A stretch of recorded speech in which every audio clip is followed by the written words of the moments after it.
YouTube boxing family? It is K-Rod here, back at it with another good video, as promised. Yeah, we're gonna be talking about this topic with Shakur Stevenson and Frank Martin. Yeah, man, let's get right to it, bro. As far as what I've reviewed between the issue between Frank Martin and Shakur Stevenson, business, ducking saga, if you will. I would say it's pretty much obvious, in my honest opinion, that Frank Martin is not the one guilty, and I believe Shakur Stevenson is the one that made this fight harder than expected, and this is really poor, unethical business on Top Rank's end to not give a proper dealing for this fight to be made. So I'm going to break this down, and I'm not trying to be a pro Frank Martin defense. I would definitely, come up with a good criticism for Frank, but it's not really going to be much because this is going to be mostly Shakur Stevenson being the one at fault in this video. So for all the weird casuals listening in, I suggest you don't watch this. But for people that want to have open dialogue, to be like men, or to be, respectful individuals, by all means, watch this video. And yeah, that's pretty much it. So I'm gonna try to be as consistent as I can here, and I'll just keep it moving. So as far as this dealing goes between Shakur and Frank, that was quote unquote avoided or ducked, according to Shakur Stevenson saying that Frank Martin ducked him. This didn't really make any sense, and the research alone definitely did not, add up altogether.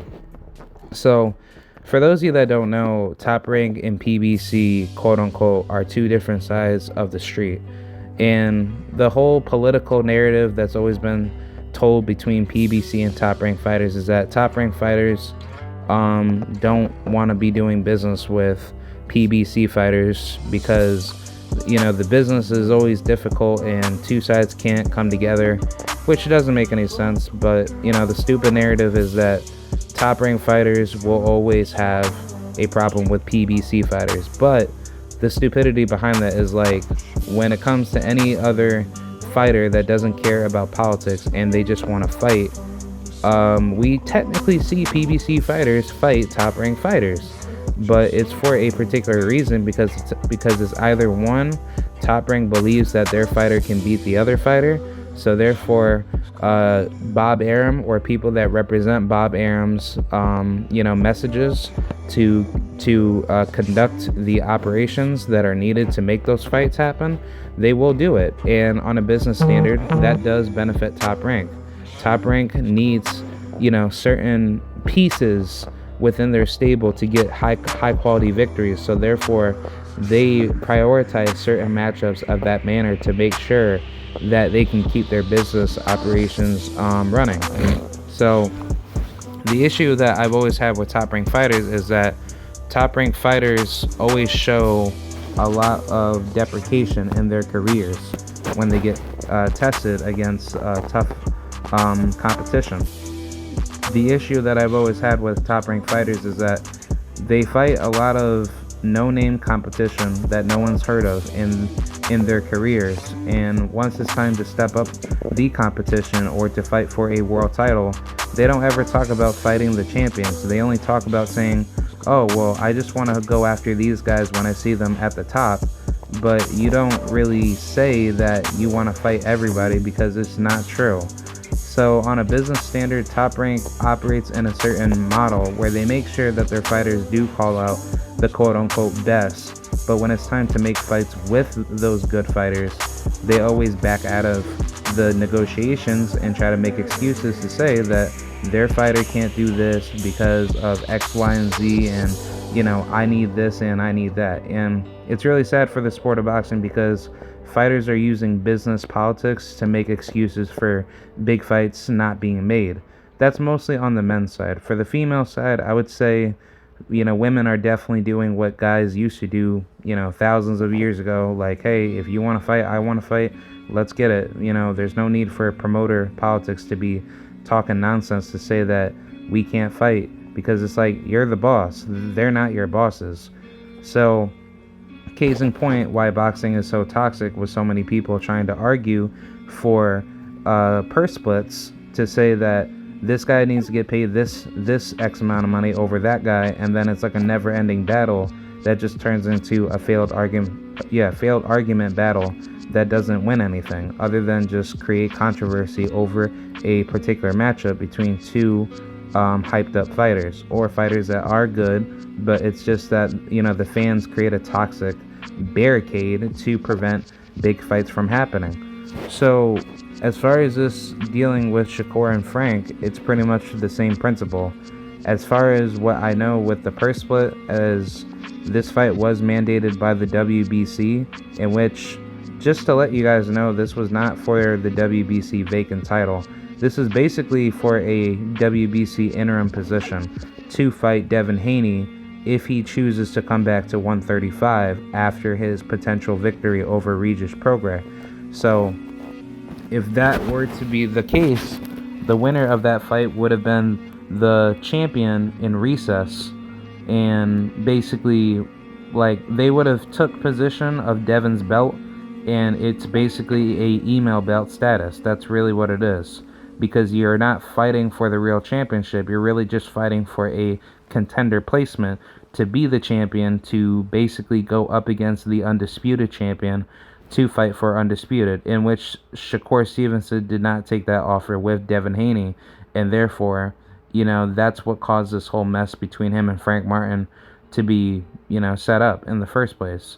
And I'm not going to get into the whole issue between Devin and Shakur, but I will say that if Shakur fought Devin, regardless of what the purse split was, then we wouldn't have been talking about Shakur versus Frank Martin, and Frank Martin would have been on his own path, just working his way up to become a number one mandatory contender to fight for the title.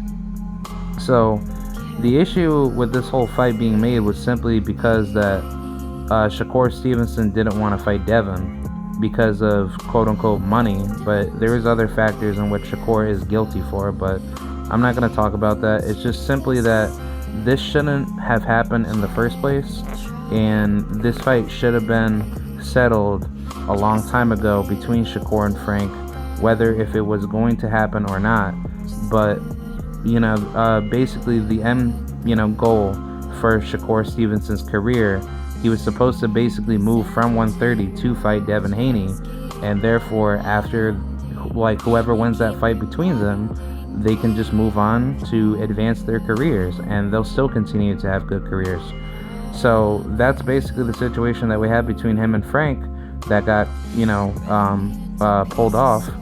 But as far as the purse splits go, the WBC had this fight to be mandated for the WBC vacancy belt to be captured between either winner, and as far as the split goes, it was supposed to be at least $1 million, in which, to a certain economic standard, it's decent as far as having that type of money, but I can understand on, some other fighters' end, $1 million is not good enough for two fighters at that magnitude of their careers, and I was actually thinking that the money should be way bigger than that. I would say at least $3 to $5 million, because that does cover all the net expenses that would have to be taken out to pay out your team, and go through whatever other extra extortions that are going to be taken out of it.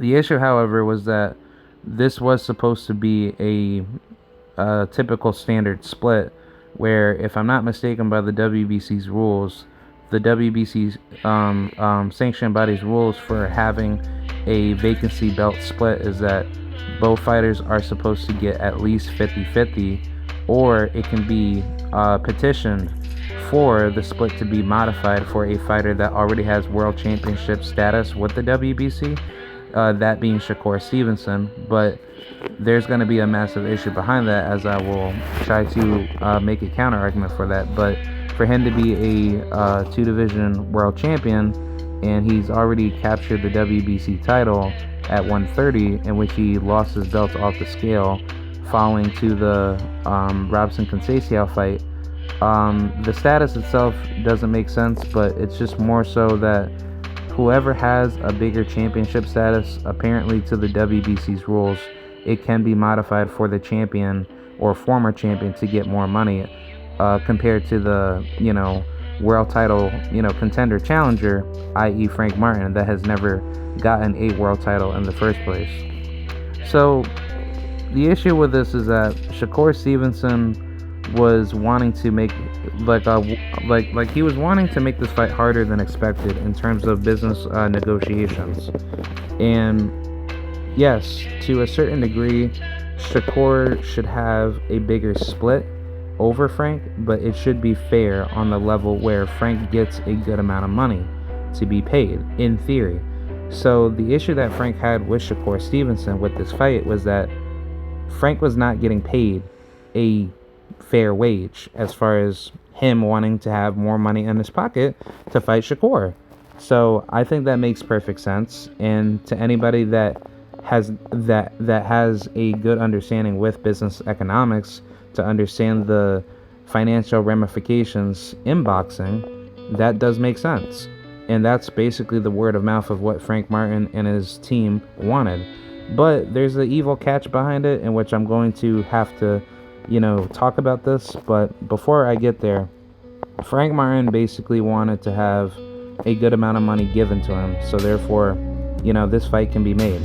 And the original plan for the WBC, at least, they were going to make sure, they were going to move forward to have this fight go to purse bid, in which purse bid means that the fight between two fighters are basically disputing in a way where neither side is agreeing with the amount of money that's being put on the table.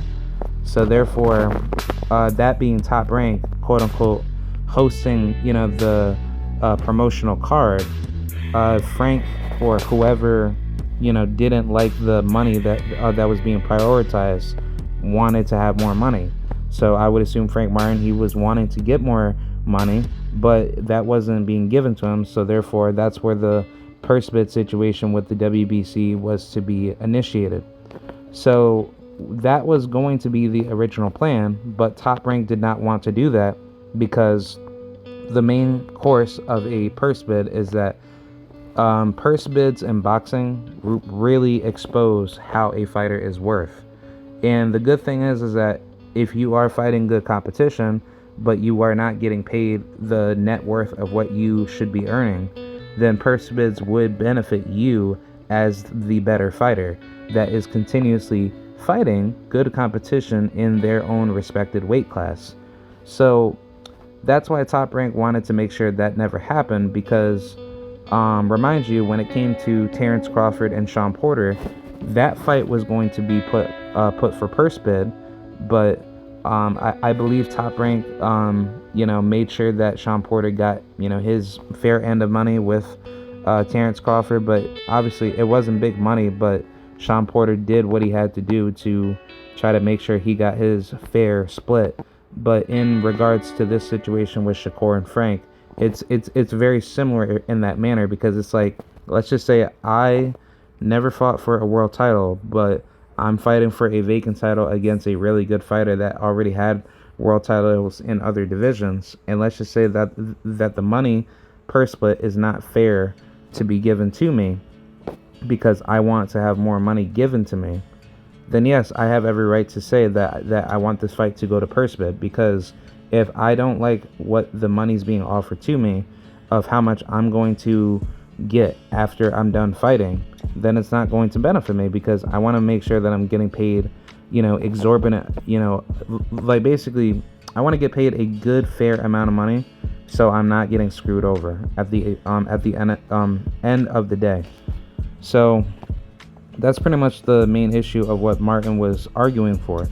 Shakur and his team, however, they were basically trying to play tic-tac-toe with Frank, to try to say that the main issue with Frank Martin not accepting this fight, of what they were claiming to say, according to Shakur, was that Frank wanted 50-50 in the purse bid negotiations, or the purse negotiations that was being offered by Top Rank.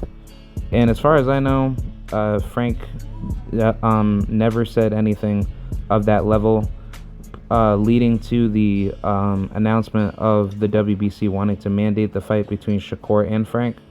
And Shakur Stevenson made up a tweet that didn't make any sense, where Frank said that he wanted 50-50 or no fight. And I do remember that Shakur tried to delete that tweet to make sure that no one didn't see it, but he did that, multiple times in the past, where he just says a lot of really, misinformed stuff that doesn't make any sense, and then he backtracks off of what he says. So the main issue is that Shakur was ultimately lying right there to say that Frank wanted 50-50 or else there's no fight, which that's not what Frank initially said. And then when Frank came back at Shakur on Twitter, he said that I never said that I wanted 50-50, and I'm pretty sure that Frank Martin was not having it with Shakur Stevenson, because again, it was a tic-tac-toe situation that Shakur was doing to Frank to create drama for this fight not being made. Now, as far as the purse bid goes, I think the purse bid would have been a lot better to make this fight set up a lot easier. Hold on, give me 1 second. Alright, I'm back.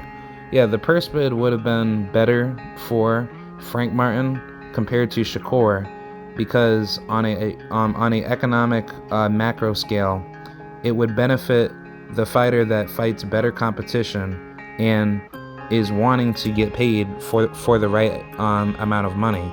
But on Top Rank's end, they did not want that to happen, because they knew what Shakur Stevenson's net value would be worth, and Shakur knew it too, because it would have screwed over his payment of what he was going to receive if he were to beat Frank Martin or not. But that's basically what happened, as far as like a general principle of like why this fight was really difficult to the point of leading into the drama. Now, as far as the cuts go, I was hearing that Frank Martin was getting screwed over with the purse split alone. I do believe that Shakur Stevenson usually gets a pretty good cut over most of his opponents, and I don't think we've ever heard of a story where Shakur Stevenson was ever the B-side coming into a fight. But the thing is that Shakur Stevenson previously had done in the past screwed over Jamel Herring, where when he tried fighting Jamel Herring for the 130-pound WBO title in the past, when he was his mandatory, Jamel Herring was supposed to get a 50-50 split between him and Shakur. And I believe what ended up happening was that Shakur Stevenson ended up screwing Jamel Herring over by going to the WBO and petitioning for that purse split to be favored more, for him to get more money as a mandatory challenger, while Jamel Herring is basically getting screwed over by not getting his fair cut. And Jamel Herring, he got pissed off, and I believe Shakur told him, in some recent article that exposed him, where he told Jamel Herring, relax, it's just business. And Shakur Stevenson never apologized for that. He basically got away with legalized robbery in a way to take away more money from the champion, Jamel Herring, while Shakur Stevenson, he's a mandatory challenger challenging for his belt coming up from 126 for the WBO title. So this was pretty much like the same situation with Frank Martin, because what ended up happening was that Frank Martin was going to be offered, I believe, at least 14%, if I'm not mistaken, and Shakur was basically going to get at least over 80 plus percent over him. Pretty much a massive pay cut for Frank Martin, and that was the quoted rumor of what could have happened. And as far as people saying that Frank turned down the offer, when did he say, or anybody from his team say, that he turned anything down? Now granted, everything is still in speculation, but this is just what I believe. If a fighter turned down something, then there should be some legalized proof to show that Frank Martin and his team turned it down by way of denying the contract. Now, as far as what the terms go, people don't understand this, but just to simplify this, if you want to make any fight with anybody in boxing, as far as like a boxer goes, you have to have a term sheet established within managing the contractual details first to have everything written in a term sheet before a contract is created to be finalized for the fight to be made.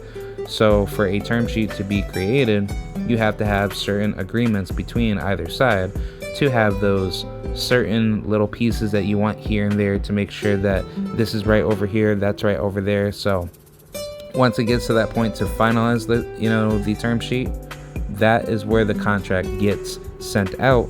So therefore, both parties can potentially agree to the fight.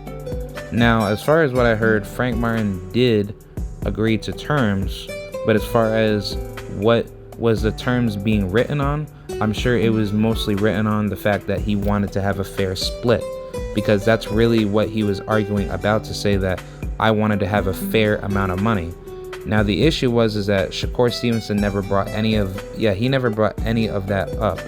And I feel like Frank Martin should have brought that up to say how much money was he really going to get to fight Shakur, because Shakur Stevenson, he's known to be the A-side over most of his opposition, but it's like he's trying to abuse the business of boxing to say that he doesn't have to work any much harder to get to his top dollar of money.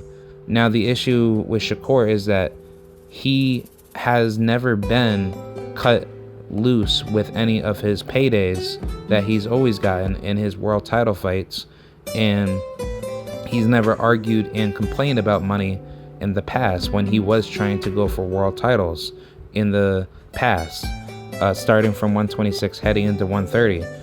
And the issue with Shakur was that he made it a issue about money when it came to Devin Haney, to say that, oh, well, this 25% ain't working, blah, blah, blah, I need more, and all this weird nonsense. But it's like, you were never getting paid that much money before in the past, so why are you complaining about money now when you think that you need more money, but it's like you're not with the right promotion that's giving you the money in the first place? So that's the issue that I've always had with Shakur. You're complaining about money now, with fights that that are risky to take, but it's like with opponents that you fought in the past that were not as risky, or you had a good chance of beating them, you were fine with taking whatever you had, but you also wanted to screw the business negotiations against certain fighters that you wanted to take advantage of, so it favored your political goal of you becoming financially well off, to basically have a advantage over the finances against your opposition. So that's what Shakur Stevenson should be receiving harsh criticism over, because he doesn't understand business economics. It's not like he has a good understanding of what to say when he's on TV talking about any certain particular situation, and he doesn't have anybody that could speak for him, where he's just basically talking really out of the blue to expose himself to potential fraudulent activity that he is doing, and it's not making his imagery look any better. So the main issue with the situation between him and Frank is that Frank Martin wanted to have more money. That was basically the main problem between him and Frank. But Shakur Stevenson wanted to make this into a shouting contest to say, oh, well, you just want more money, and you're ducking me because you don't want to take that lowball offer and blah blah blah. And basically Shakur Stevenson is showing more he's showing more dramatic energy versus what Frank Martin, he's not doing that. Frank Martin is wanting to have the fight made, but he wants to get paid fairly. And the double standard is that Shakur Stevenson and his fans are normalizing this weird psychopathic behavior that whenever a fighter wants to have more money to make sure that they're getting paid fairly against Shakur Stevenson, he makes it into a dramatic issue when fighters want to get paid fairly when they're going to fight him.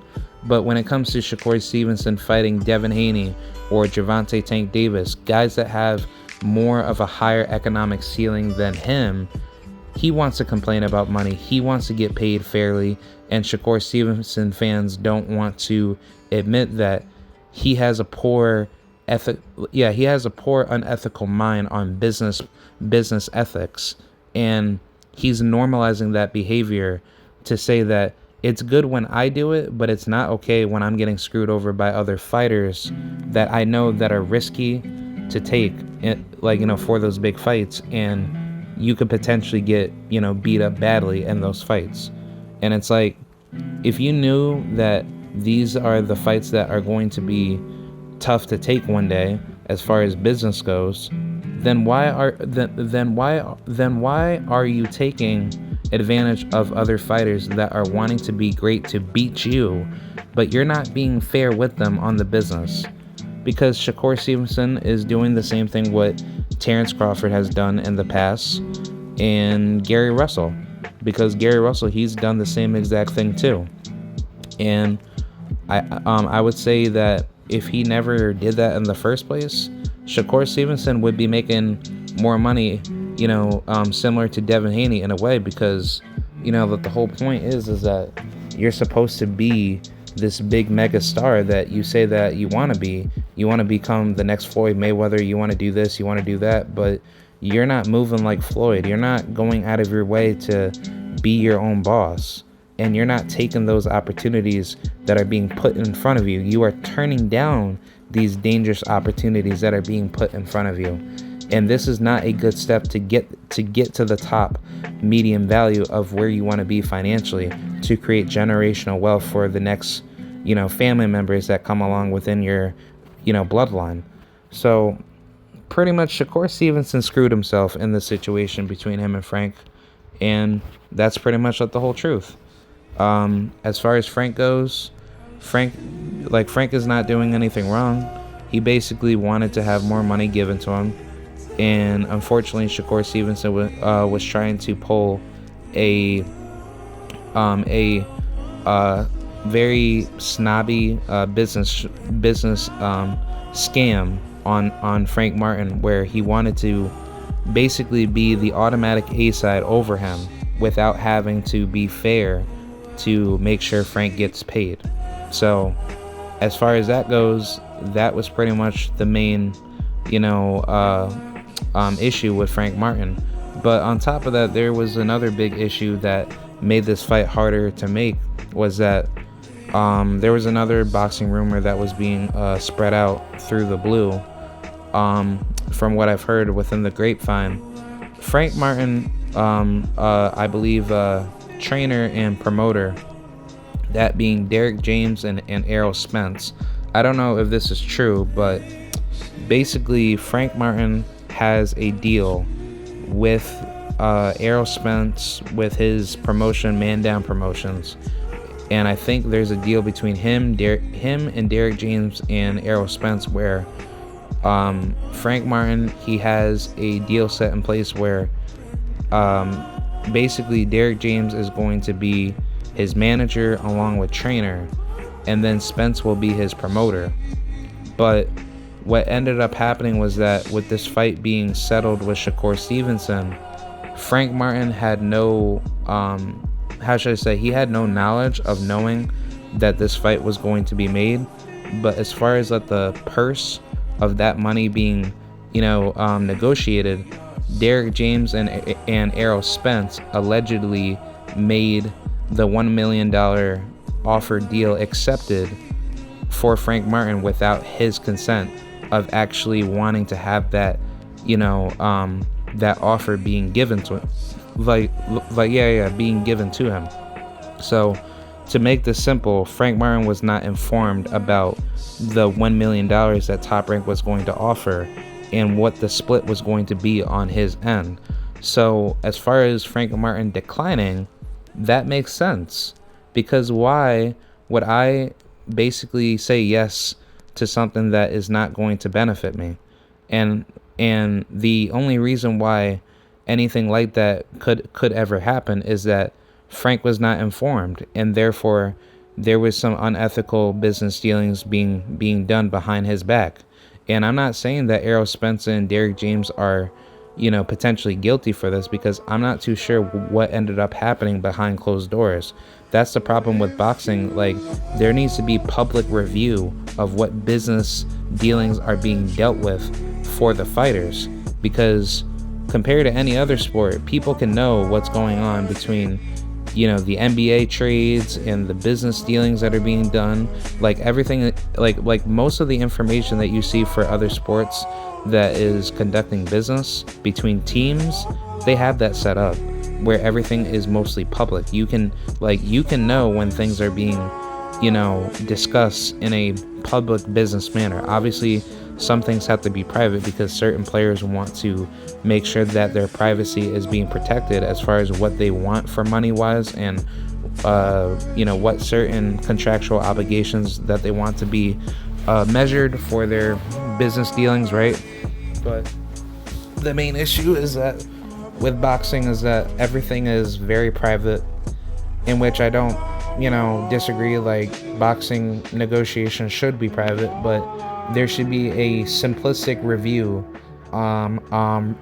boxing report overview, where the fans and other networks can see what fighters were discussing about, like as far as let the purse splits go, and what the fighters really wanted, of why they wanted to have this fight be set up this way for the A side versus B side, and so forth. So basically, like, my argument is that is us boxing fans, like, we should have the knowledge to know why this certain fight didn't get made for this particular reason, and there should be public inside information that records the real-time information to know why this fight didn't get made. And I think that should be implemented into the sport, where we as fans can have like insiders that get in between a boxer's business dealings, so people can know what's being discussed between either side, because at least that way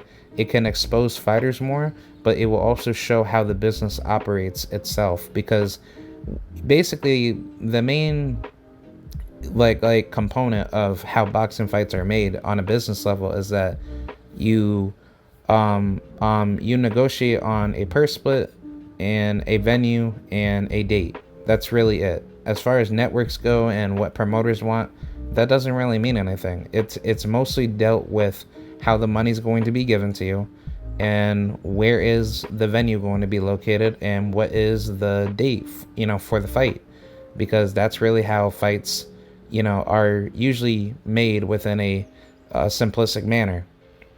So I think honestly it was just mostly due to the purse that Frank Martin was not happy about, because he probably is keeping everything silent until he's able to expose the information of what was being put out there that wasn't true about what Frank Martin wanted and what he didn't want. So I'm pretty sure that's what Frank is arguing about, that he wasn't being treated fairly on the business level. And I can understand that, because it's like, this is your first world title opportunity, but you want to make sure that you are getting paid, because every fight could be your last, but it's like, you need to make sure that you're getting paid good enough to compensate for the things that you need to survive as a fighter. So I understand on a macro business level and on a microeconomic business level, that makes sense, because Frank Martin wants to get paid fairly, and Shakur, he did not respect that. So therefore, that's why people keep saying that Frank ducked him, when in reality it was Shakur that used Frank Martin's name to prop drama between him and Frank Martin, and therefore Frank avoided the quote-unquote fight, but it was Shakur Stevenson that did not want this fight. Because if he really wanted this fight, he wouldn't care about a purse split. It would be mostly measured based off of how this fight should have been made in the first place, where it should have been a fair split between Frank and Shakur. And if it wasn't going to be fair in the first place, Frank Martin was wanting to have this fight go to purse bid anyway. The problem was that Top Rank did not want that to happen, so Shakur Stevenson wanted to make this fight as hard as possible. So therefore, Frank can basically get sucked out dry, and he doesn't have any economic protection for the purse split that he was going to be getting anyway. So that's pretty much my particular stance on it, because if it was to be true that Frank ducked Shakur, then Frank wouldn't be arguing about money. It would be something else where Frank would be saying like, oh, well, I don't feel like I'm ready, and Shakur Stevenson, he's good, but I think I'm going to get robbed, on the cards because he's a former champion and I've never, been a champion. Like, if Frank Martin said stuff like that, then I would be like, yo, like, that's pretty weak and that's a duck. But he never said anything like that, and that's why he's keeping everything quiet, which is a good idea. But I think he's trying to get all the information together, and then when he has it all ready to present it to the world, it's going to show that Shakur Stevenson basically made this fight harder than expected, because he tried to screw Frank Martin over business-wise, and Frank was like, yo, I need more money, and this cut that you try to do behind my back was not fair. And I'm sure Shakur Stevenson doesn't want to talk about that, because he was content with what he was getting paid, because it was favoring his political goal to make sure that Frank doesn't get as much money and Shakur gets more money over him. And that's something that all Shakur Stevenson fans won't do. You won't talk about what was really going to be paid between both of them, because if it wasn't about money, then this fight would have been sent to purse bid for this fight to be potentially bigger. But the issue would have been, simply put, that Shakur Stevenson didn't want this fight to be measured based on what he's really worth, and he wanted to make sure that he was politically taking advantage of the system to make sure that the purse split favored him more over Frank at a higher level. And that's why Frank is pissed off. And I understand why Frank is mad, because I'm sure he's not expressing that now, but when he does show you why he is upset for what he had to go through for this fight to be, decline off of his end, it was over money. That was basically it. Now, as far as people as far as people thinking like that's not true and he blatantly ducked Shakur, I need you to prove to me, what was he going to get initially for this fight, and why wouldn't this fight go to purse bid if Shakur Stevenson wasn't concerned about money? Because if Frank wanted more money, then this fight would have gone to purse bid. But if Frank didn't care about the money and he just wanted to fight, but Shakur Stevenson is making up excuses to say that Frank wanted 50-50, or else it was no fight off of Frank's end, in which Frank never said that and he never made any excuses to that level, then Shakur needs to prove himself that Frank Martin was just wanting to get the fight, but it was simply due to the fact that Shakur wanted to take advantage of Frank. Because if that wasn't to be the case, where both men just wanted to fight, then we wouldn't be talking about money. We would just be talking about some other drama that probably would have went down, where Frank wanted to just be stupid, hypothetically, to quote unquote duck Shakur, but that wasn't to be true. So this is obviously a business scam that got put down against Frank. And the reason why I'm saying that is because the inside information that I usually do hear from certain channels of information that I do get, I am hearing that Frank Martin is not liking what he got paid with this fight, and he wasn't being given fair economic justice to make sure that this fight was being paid fairly off of his end to fight Shakur Stevenson. And Shakur did not want to talk about that. He wanted to make sure everything was silent, to act like nobody wasn't going to bring that up within any YouTube channels that were going to talk about that, because everybody is just using this false narrative to say that Frank just blatantly ducked Shakur because reasons, and just to say that, the ghost is not ready for Shakur Stevenson and he was already going to duck him anyway because Shakur is just that good of a dude, knowing that Shakur, he was never like that in the past. So it's like Like, he was never to be like that ultimate boogeyman in the first place. So it's like, for people to bring that nonsensical information to say like Shakur is like the baddest man on the planet, like, based off of what? Like, what did he do to really earn that spot? And the issue is that a lot of Shakur Stevenson fans will automatically lie for him, because you guys are not real fans. You guys are just haters of a certain fighter that you guys want to hate on, because there's a political narrative that benefits you, in which you are doing it for the temporary effect to support Shakur until he loses, and then you crap on him. So, I mean, Shakur Stevenson, he's a really bad businessman.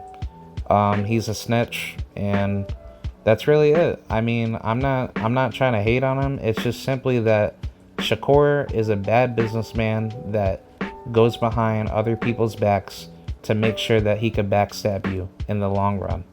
And if he was never like that, and if he had the mind of a Devin Haney 2.0 to be smart with his business and actually get the money that he wants, it's like Shakur, he can do that. He can run his own promotional company. He can easily leave Top Rank. He doesn't need Top Rank. But it's like, why is he still there? Like, you understand like why Top Rank fighters, be making all these weird excuses of like why they're still with Top Rank, but the main issue is that Top Rank fighters don't get paid that much money.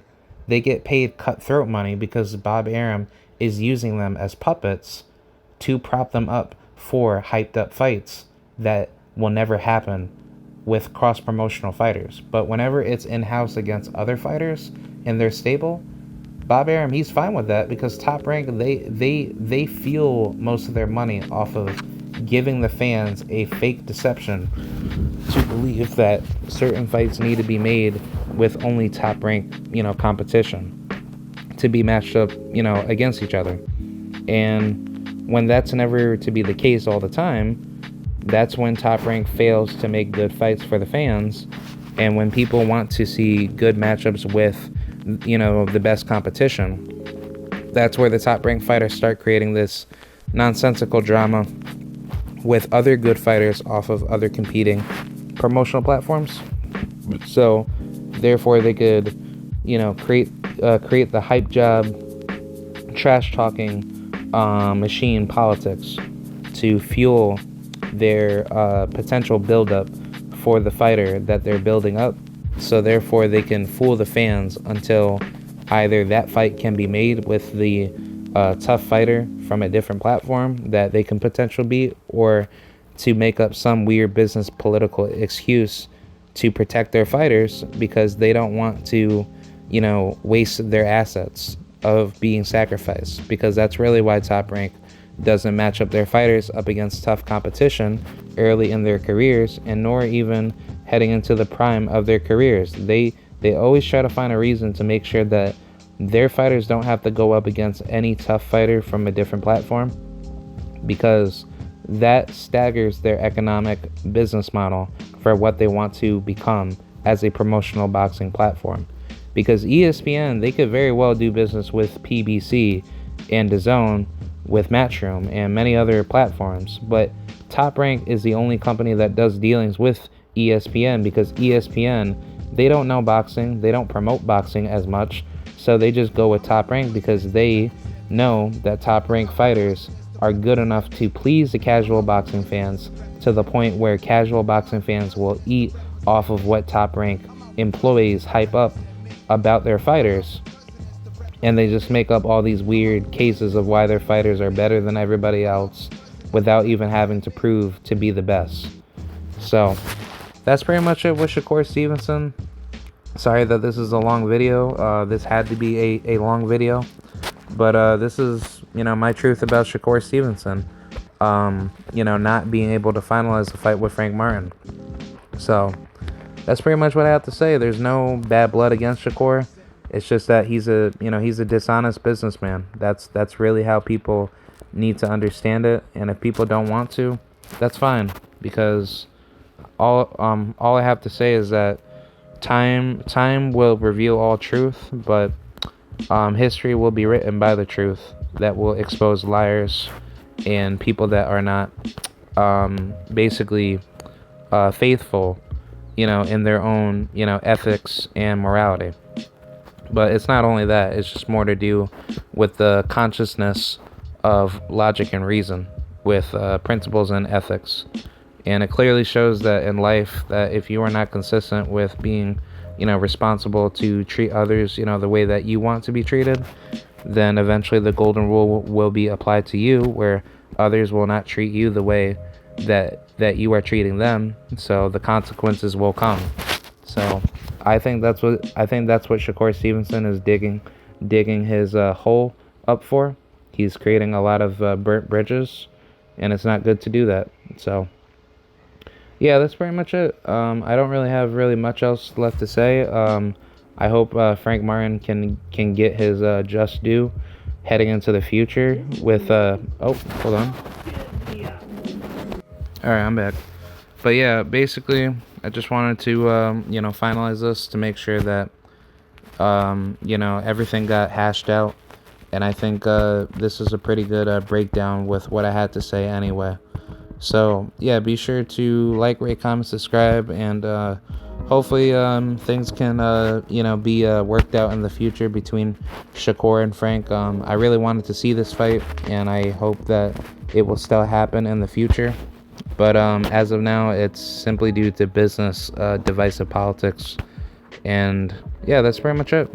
This is pretty much like my own opinion of what I believe, and that's my whole breakdown for this situation. So yeah, that's pretty much it, guys. Do what you gotta do. Like, rate, comment, subscribe, and I'll see you guys later. Peace out, and here's the outro. All right, I'll see you guys.